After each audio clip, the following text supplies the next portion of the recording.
Gloria a Dios. El libro de Hebreos, capítulo 2.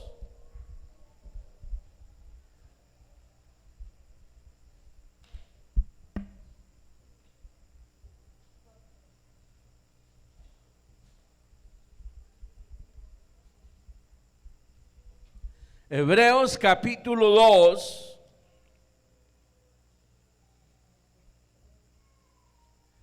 y leemos del verso 5 en adelante.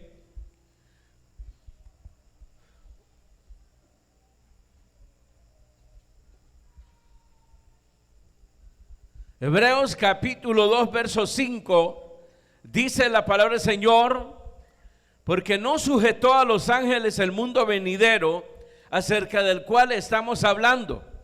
Pero alguien testificó en cierto lugar diciendo: ¿qué es el hombre para que te acuerdes de él? O el hijo del hombre para que le visites. Le hiciste un poco menor que a los ángeles, le coronaste de gloria y de honra, y le pusiste sobre las obras de tus manos. Todo lo sujetaste bajo sus pies. Porque en cuanto le sujetó todas las cosas, nada dejó que no sea sujeto a él. Pero todavía no vemos que todas las cosas le sean sujetas. Pero vemos a aquel que fue hecho un poco menor que los ángeles, a Jesús, coronado de gloria y de honra, a causa del padecimiento de la muerte, para que por la gracia de Dios gustase la muerte por todos. Porque convenía a aquel por cuya causa son todas las cosas, y por quien todas las cosas subsisten, que habiendo llevar muchos hijos a la gloria, perfeccionarse por aflicciones al autor de la salvación de ellos. Porque el que santifica y los que son santificados, de uno son todos. Por lo cual no se avergüenza de llamarlos hermanos, diciendo: anunciaré a mis hermanos tu nombre. En medio de la congregación te alabaré, y otra vez yo confiaré en él. Y de nuevo, he aquí, yo y los hijos que Dios me dio. Así que por cuanto los hijos participaron de sangre y carne, él también participó de lo mismo, para destruir por medio de la muerte al que tenía el imperio de la muerte, esto es, al diablo, y librar a todos los que por el temor de muerte o de la muerte estaban durante toda la vida sujetos a servidumbre. Porque ciertamente no socorrió a los ángeles, sino que socorrió a la descendencia de Abraham, por lo cual debía ser en todo semejante a sus hermanos, para venir a ser misericordioso y fiel sumo sacerdote, en lo que a Dios se refiere, para expiar los pecados del pueblo. Pues en cuanto él mismo padeció siendo tentado, es poderoso para socorrer a los que son tentados. Amén. Gloria a Dios. Pueden sentarse, hermanos. Miren cómo el escritor a los hebreos poco a poco, hermanos, va ampliando este conocimiento acerca de nuestro Señor Jesucristo. Recordemos, hermanos, que este libro, hermano, iba dirigido a los judíos y a los gentiles practicantes del judaísmo. Y que Dios, pues, hermanos, usó a este varón. Se piensa que fue precisamente, hermano, Apolos el que escribió esto.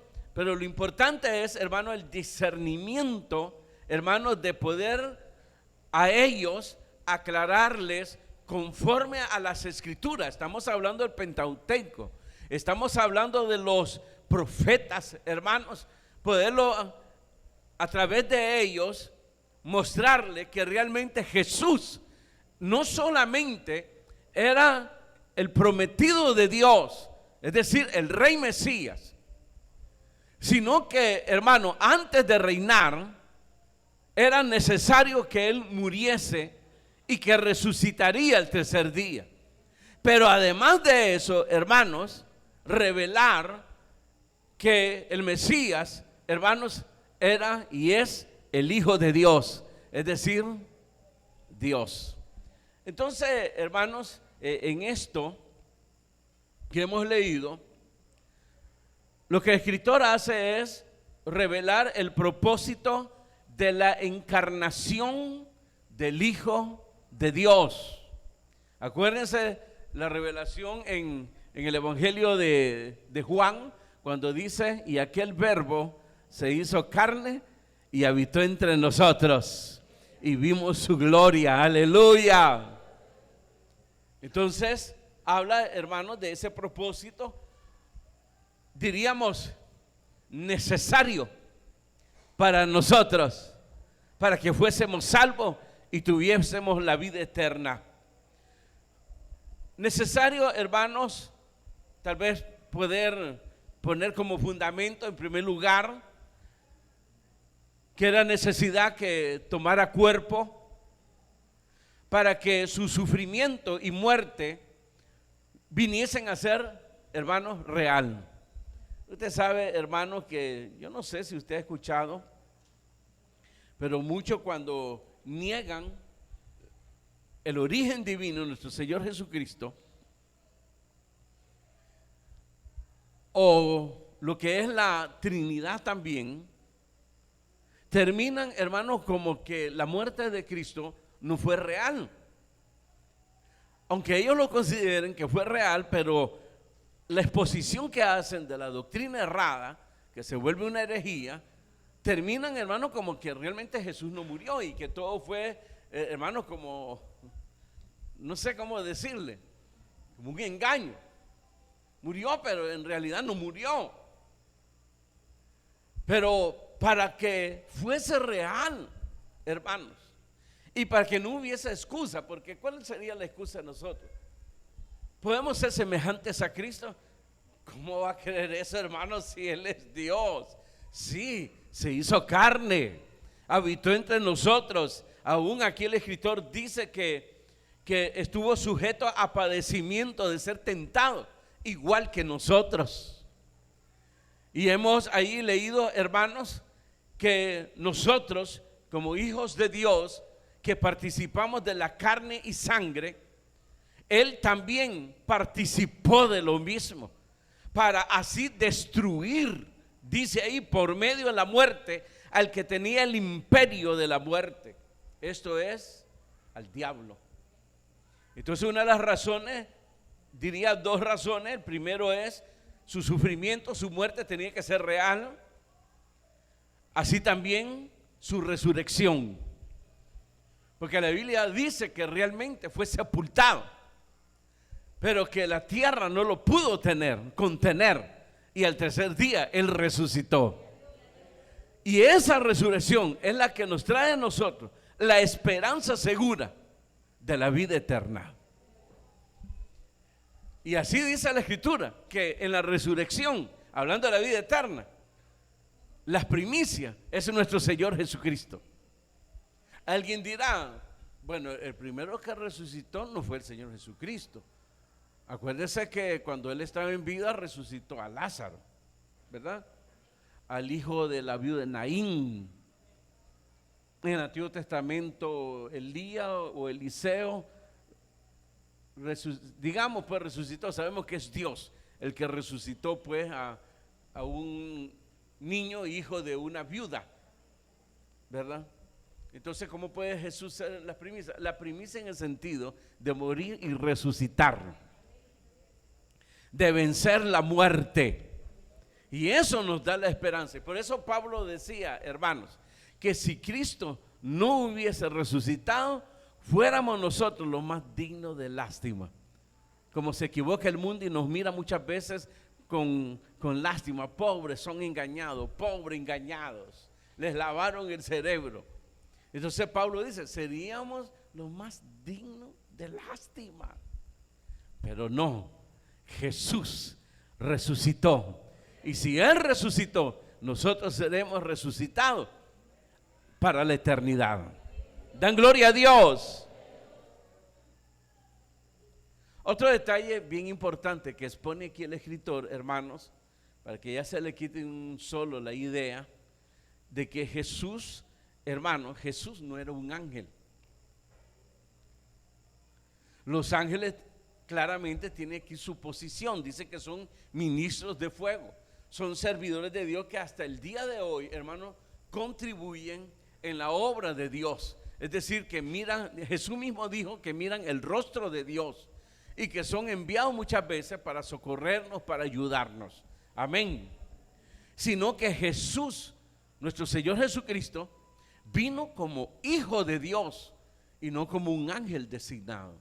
Debemos de quitarnos esa idea. Hay religiones que dicen que Miguel, ¿se acuerdan? El ángel Miguel creo que es el que peleó contra Satanás. No, no fue Gabriel, ¿o sí? Miguel.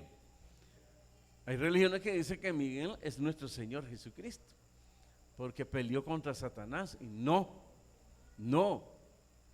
¿A quién de los ángeles? ¿A cuál de los ángeles? Acuérdese que nosotros estudiamos eso. Regrese ahí al capítulo 1, verso 5. Porque ¿a cuál de los ángeles dijo Dios? Jamás, mi hijo eres tú, yo te he engendrado hoy. Y otra vez yo seré a él padre y él me será a mí hijo. Verso 8, mas del hijo dice, tu trono, oh Dios, por el siglo del siglo. Amén. Entonces el escritor está explicando aquí, hermanos, la encarnación de nuestro Señor Jesucristo. Y esto, hermano, viene también a certificar lo que decía, hermano, Pablo cuando dijo, haya pues en vosotros el sentir que hubo en Cristo Jesús, siendo la forma de Dios, siendo Dios, no escatimó el ser igual a Dios, sino que se humilló en tomar la forma de un hombre, para tomar la forma de un siervo y poder realizar así, hermano, la expiación de nuestros pecados. Amén. Entonces, lo que aquí se está detallando es todo eso, hermano. Y por eso se menciona aquí al que dijo que es el hombre para que te acuerdes de él, o el hijo del hombre para que le visites. Está hablando del rey David, que fue el que expresó estas palabras. Y dice, le hiciste un poco menor que los ángeles. Miren usted, hermano, cómo Jesús fue llevado a tal humillación, que aún, hermanos, fue hecho poco menor que los ángeles. Pero le coronó de gloria y de honra, y le pusiste sobre las obras de tus manos. Todo lo sujetaste bajo sus pies. Amén. Es decir, él tomó el trono, se le dio el trono. Y por eso dice, y del hijo dice, tu trono, ¿qué? ¿O ángel? ¿O arcángel? ¿O querubín? No, tu trono, oh Dios, porque es Dios. Amén. Entonces tenemos ahí pues el panorama de lo que nos está enseñando el escritor a los hebreos, ¿verdad? Y que se resume, hermano, el propósito de la encarnación del Hijo de Dios, es decir, el Verbo se hizo carne. Entremos a los detalles. Verso 5, ¿qué dice ahí? Y esto confirma lo que estamos diciendo, que Jesús, hermano, no era un ángel, porque dice aquí, ¿qué dice? Verso 5, ¿qué dice? Porque no sujetó a los ángeles el mundo venidero. Y acuérdense que la ley vino por la mano de ángeles. Es decir, Dios dio las leyes a Moisés a través de ángeles. Eso es lo que está diciendo ahí. Y siempre Dios ha usado a los ángeles. Lo hemos visto en el Antiguo Testamento, en el Nuevo Testamento. El caso de Cornelio, fue un ángel el que le llevó, hermanos, el mensaje para ir a traer a Pedro, ¿se acuerdan?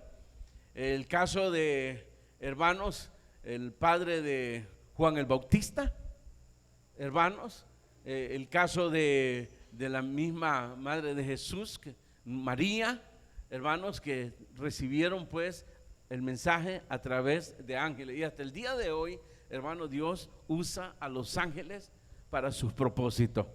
Amén. Pero aclara aquí el escritor que no sujetó a los ángeles el mundo venidero. Que eso quede claro, acerca del cual estamos hablando. Pero alguien testificó en cierto lugar diciendo, es decir, fíjense cómo cambia aquí el panorama, hermanos, el escritor. El mundo venidero, ya lo vamos a explicar a qué se refiere. El mundo venidero no está sujeto a los ángeles, no sujetó a los ángeles el mundo venidero. Ellos son ministros, dice, de fuego.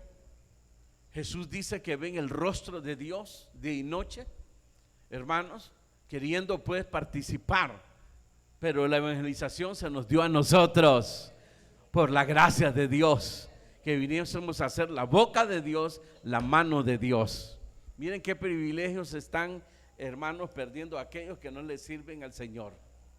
Los ángeles desean hacer lo que nosotros estamos haciendo en la predicación, en servirle a Dios, sino que está hablando, hermanos, del Hijo de Dios, de quien en cierto lugar se habló de este personaje, que se refiere pues que fue el rey David, hermanos, el que escribió, el que expresó estas palabras. Como Dios, hermanos, Dios se acordó de los hombres, visitó a los hombres, y para ello le hizo poco menor que los ángeles. Pero así como fue su humillación, lo sumo de su humillación, así fue exaltado hasta lo sumo. Y dice, le coronaste de gloria y de honra, y todo lo sujetaste bajo sus pies. Amén. Es decir, hermanos, dice el escritor aquí, pero todavía no vemos que todas las cosas le sean sujeto. El verso 8, ¿a qué se refiere? Se refiere, hermanos, que aunque se le dio no a los ángeles, sino que al Señor Jesucristo, que todo lo sujetó bajo sus pies, y le dijo, hermanos, que todo iba a estar sujeto a Él. Después de la resurrección, Jesús fue coronado. Él es el Rey de Reyes, Señor de Señores. Pero un día, ese mundo venidero va a ser sujeto. ¿A qué mundo se refiere? A los salvos. Se refiere a un lugar donde estarán los salvos. Está hablando de los redimidos, el mundo venidero, que somos nosotros, los creyentes, los cristianos, mayormente los que, hermanos, están firmes en las cosas del Señor. Entonces, una vez más se aclara aquí, hermanos, que Jesús no vino como ángeles, porque entonces no diría que no fue sujeto a los ángeles. Y el verso 16, ¿qué dice? Porque ciertamente no socorrió a los ángeles, sino que socorrió a la descendencia de Abraham. Eso nos incluye a nosotros, porque por la fe en el Hijo de Dios fuimos injertados en el olivo y venimos a ser también hijos de Abraham espiritualmente, porque Abraham se mantuvo y su vida fue de fe, esa fe que ahora nos salva, que es nuestra fe en el Hijo de Dios. No socorrió a cuáles ángeles. ¿De qué ángel está hablando? Por eso, hermanos, la expresión del rey David, que es el hombre, porque increíblemente los ángeles que erraron, es decir, que se involucraron en la rebelión de Satanás, los demonios, para ellos no hubo un diseño de salvación, de oportunidad, sino lo que se le diseñó desde el principio de la caída de ellos fue el infierno. Y eso lo certifica nuestro Señor Jesucristo, cuando dice que el infierno fue preparado para Satanás y sus ángeles, no para el hombre. Y ya lo explicamos, el hombre va ahí porque, hermanos, tiene por mentiroso a Dios al creerle a Satanás. Amén y amén. A ellos lo que les espera después es el juicio y el castigo eterno. Fíjense cómo va desarrollando ahí el escritor esto. El verso 6, ¿qué dice? Pero alguien testificó en cierto lugar diciendo: ¿qué es el hombre para que te acuerdes de él, o el hijo del hombre para que le visites? Le hiciste un poco menor que los ángeles, le coronaste de gloria y de honra, y le pusiste sobre las obras de tus manos. Todo lo sujetaste bajo sus pies. Porque en cuanto le sujetó todas las cosas, nada dejó que no sea sujeto a él. Pero todavía no vemos que todas las cosas le sean sujetas. Mire, hermano, el Hijo de Dios, al encarnar, ¿qué es lo que sabemos nosotros según los evangelios? Nació, fue puesto en el vientre de María, y como todo hombre en esta tierra, él nace, es un niño, fue un muchacho, y luego llegó a la madurez. ¿Y cómo viene escribiendo los escritores diciendo? Y el niño iba creciendo, dice, en físico, pero también en sabiduría y en gracia para con los hombres. Ya de 12 años lo vemos, hermanos, con los doctores, con los sabios hermanos judíos allá en el templo, que para sus padres adoptivos, hermanos, él se había perdido. Se regresan a Jerusalén y en la búsqueda lo encuentran precisamente, voy a decirlo así, en la escuela donde estaban los sabios, y se admiraron ahí. Y los mismos sabios ahí, doctores, hermanos, se admiraron de la doctrina, es decir, del conocimiento de ese niño. Porque las preguntas, las discusiones que él formaba, hermanos, revelaban el conocimiento que tenía ese niño. Y sus padres, usted sabe que le llamaron la atención, ¿se acuerdan? ¿Por qué no hiciste esto? Y la respuesta de este niño de 12 años fue: porque en los negocios de mi padre tengo que estar. Para eso fui enviado. No fui enviado para otra cosa. Amén y amén. Entonces aquí se refiere a la necesidad de que él fuese encarnado. El Verbo se hizo carne. Y la humillación, pues, hermano, poco menor que los ángeles, vino en la condición de un hombre, y estando en la condición de un hombre, tomó la forma de un siervo, es decir, de un esclavo, y fue obediente hasta la muerte, y muerte de cruz. Lo hizo por usted y lo hizo por mí. Y desde el vientre de su madre, hermano, empezó el sufrimiento. El sufrimiento, la angustia, porque él fue angustiado en todo y fue tentado en todo. Ya siendo un niño como de 2 años o menor de 2 años, sus padres tuvieron que huir a Egipto. Usted sabe, hermano, atravesar desierto, pasar hambre, pasar angustia, y luego enfrentar las fieras que él enfrentó. Una hostilidad tremenda. Luego fue apresado, y usted sabe cómo fue apresado, ¿verdad? No fue apresado con delicadeza. Usted es el Señor Jesús, caballero, venga por acá, extienda su mano, y con delicadeza ponerle van las esposas, ¿verdad? Síganos por aquí, por favor, apártense de por aquí, Señor Jesús. No, a golpes y a patadas, hermano, al templo. Primero a la casa de uno de los sumos sacerdotes y luego al templo. A patada y a golpe, hermano. Y se lo recetaron toda la noche y madrugada. Y agotado al amanecer fue llevado a juicio y condenado a muerte. Por eso usted va a ver que ya no pudo con la cruz. La cargó, Pero en un momento donde el soldado agarró a un judío, a alguien que estaba ahí, era gentil, lo agarró y le pusieron sobre sus hombros la cruz. Y tal vez este hombre sin entender nada, tal vez arrepentido de haber estado ahí de mirón, como muchos, que les va mal por andar de mirones, de metidos. A este no le fue mal al final, porque se convirtió. ¿Dónde dice eso, hermano? Bueno, en el libro de los Hechos aparecen los hijos de ellos como profetas. Increíble.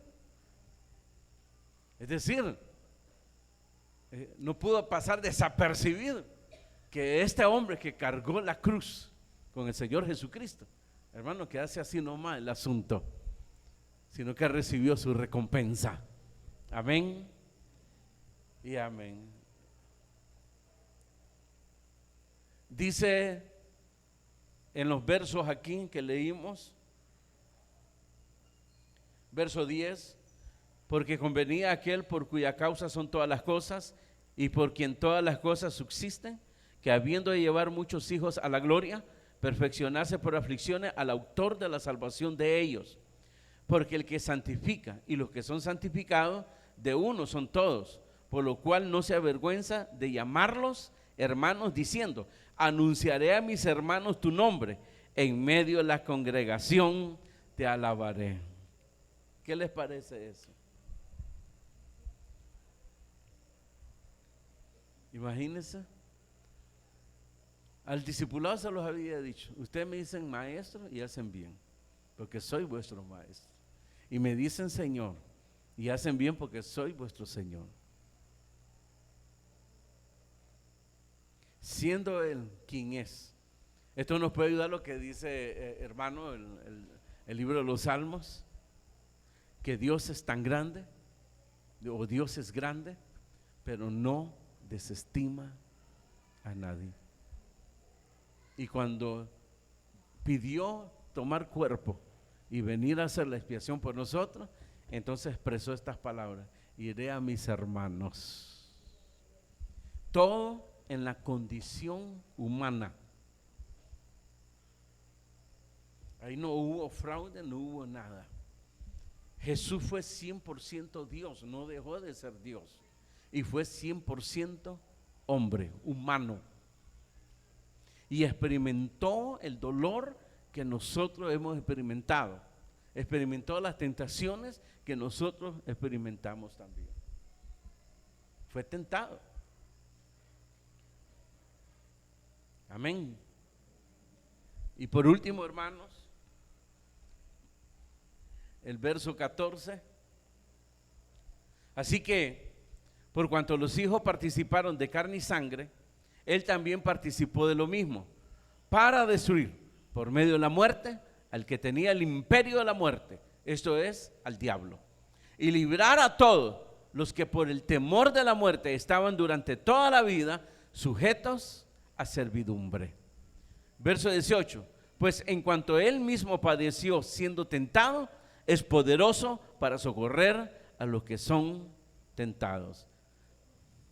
Verso 17. Por lo cual debía ser en todo semejante a sus hermanos, para venir a ser misericordioso y fiel sumo sacerdote en lo que a Dios se refiere, para expiar los pecados del pueblo.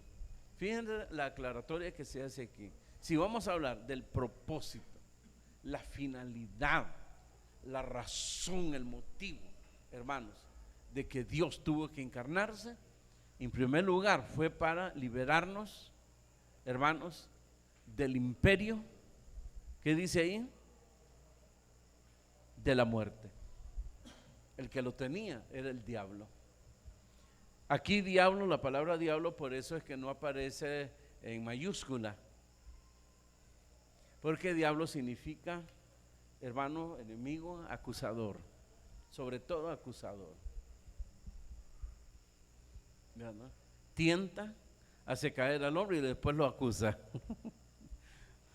¿No se ha dado cuenta usted cuando usted peca y luego se siente mal? Y eso es lo que hace Satanás, que usted se sienta mal. para que usted renuncie. Y le hace sentir que es el peor hipócrita que ha nacido en este mundo. No te da pena. Y todavía venís a la iglesia. Eso es lo peor. Y todavía cantás ahí, ¿verdad? Y si no lo mueve mucho, entonces usa a los demás hermanos, que lamentablemente se prestan en ser instrumentos, en vez de Dios, instrumentos del diablo. Porque todo aquel que acusa, hermanos, ese se vuelve instrumento del diablo. Porque está tomando una posición que nadie se lo ha dado. El que puede juzgar es nuestro Señor Jesucristo. Pero Satanás no juzga, lo que hace Satanás es acusar, ¿verdad? Es quitarle toda la dignidad al hombre, es decir, reducirlo a lo que él es, a la bajeza más grande. Eso es lo que usted debe pensar, queridos hermanos, cuando piense juzgar, condenar, criticar, chismear. Ahí debe de pensar de que debe detenerse, porque está cayendo en una de las bajezas más grandes, más terribles en la que puede caer un hombre. Está perdiendo su dignidad. Hermanos, la dignidad en una persona es lo que lo sostiene en la vida. Media vez la pierde, hermano, no tiene donde sostenerse la vida. Y la única manera de sostenerse es haciendo maldad, mentira, maldad, porque perdió la dignidad y no le queda otro recurso. No se ha fijado en eso. No hay otro recurso, porque mantiene la dignidad, hermanos, puede mantenerse, tiene fuerzas y Dios lo guarda. Amén y amén. Entonces, hermanos, aquí Jesús murió, hizo la expiación, pues expiación es liberación. Por eso dice aquí, hermanos, para destruir por medio de la muerte al que tenía el imperio de la muerte, eso es al diablo, y librar a todos los que por el temor de la muerte estaban durante toda la vida sujetos a servidumbre. La expiación fue, hermano, para liberarnos de las manos de Satanás. Y en segundo lugar, librarnos, hermanos, del pecado. Porque Satanás usaba el pecado para tenernos esclavizados.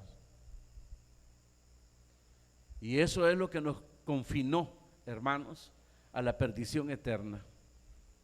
Que es lo que Pablo escribe en los Romanos, que dice: por cuanto uno pecó, todos pecaron y todos estábamos destituidos de la gloria de Dios. Todos. Es decir, la sentencia, hermanos, se dio desde el principio cuando el hombre pecó. Jesús lo que viene es a rescatar lo que se había perdido. Así de sencillo. Y ha rescatado a aquel que cree en el Hijo de Dios. Y por cuanto cree, tiene la vida eterna. Pero esa fe no nace de nosotros. Es un don de Dios. Debemos de estar agradecidos que Dios tocó nuestras vidas. Igual que los demás, hermanos, si Dios no nos hubiese tocado, no estuviésemos en los caminos de Dios, ni fuésemos salvos. Valore eso, por favor. Porque hay muchos hermanos que andan en alita de cucaracha, ya están en pecado, ya andan en las últimas, y todavía Dios les está dando oportunidad. Les voy a decir algo. Yo he visto gente donde ha sido soltada completamente de la mano de Dios. Qué terrible esa gente, hermano. No se puede ver en ellos el juicio, se puede ver en ellos, hermanos, la perdición, cuando no tienen ni un pelo en la lengua para decir barbaridades. Para él es como una soberbia y todo, no tengo miedo. ¿Y qué? ¿Cuál Dios? ¿Qué? Todos son ladrones, hipócritas, y que son aquí, que son allá. Y usted lo escucha, hermano, que hacen y deshacen. Y a veces uno dice, hermano, Señor, ¿y por qué lo dejas? Lo que pasó fue con David, que dice que los malos hermanos se engrandecían. Y él todo el día era castigado, dice. Y ellos con su lengua pasean toda la tierra, dice, haciendo maldades. Y por andar viendo eso, dice que estuvo a punto de caer, hacerse como ellos, dice el Salmo 73, creo que es, lo lee en su casa. Pero cuando pensó eso, entonces dice que fue llevado al santuario, ahí dobló sus rodillas. ¿Y qué dice ahí? Se dio cuenta del fin de ellos. Sí. El problema es que nosotros, hermanos, hemos tergiversado, y gracias a los falsos ministros que usted les pone oído, han tergiversado realmente, hermanos, lo que es la relación con Dios. El ser cristiano no equivale de que todo le va a ir a usted de maravillas, que ya no va a llorar, que ya no va a sufrir, que ya no se va a enfermar. Yo he escuchado a estos predicadores, hermano, que esconden su enfermedad. Dicen ellos, yo no me enfermo, y andan todos a punto de fallecer. ¿Cómo que no enferman?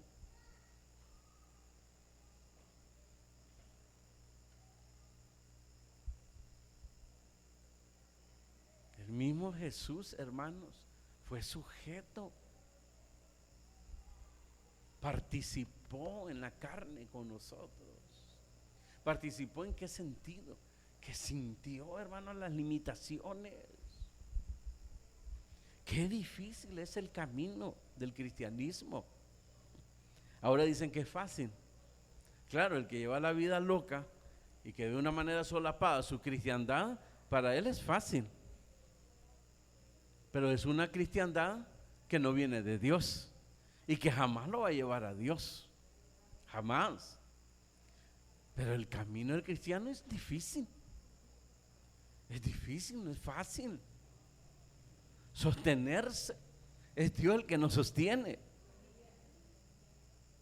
Y por eso Pablo decía, sé en quién he creído y sé que es poderoso para guardar mi depósito en aquel día.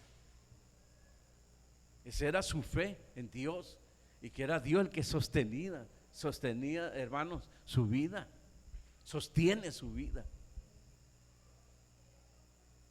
No era por lo que él había alcanzado ser un gran apóstol y que tenía los 9 dones del Espíritu Santo y que tenía las revelaciones y que a él se le permitió ir al cielo. ¿Se acuerdan?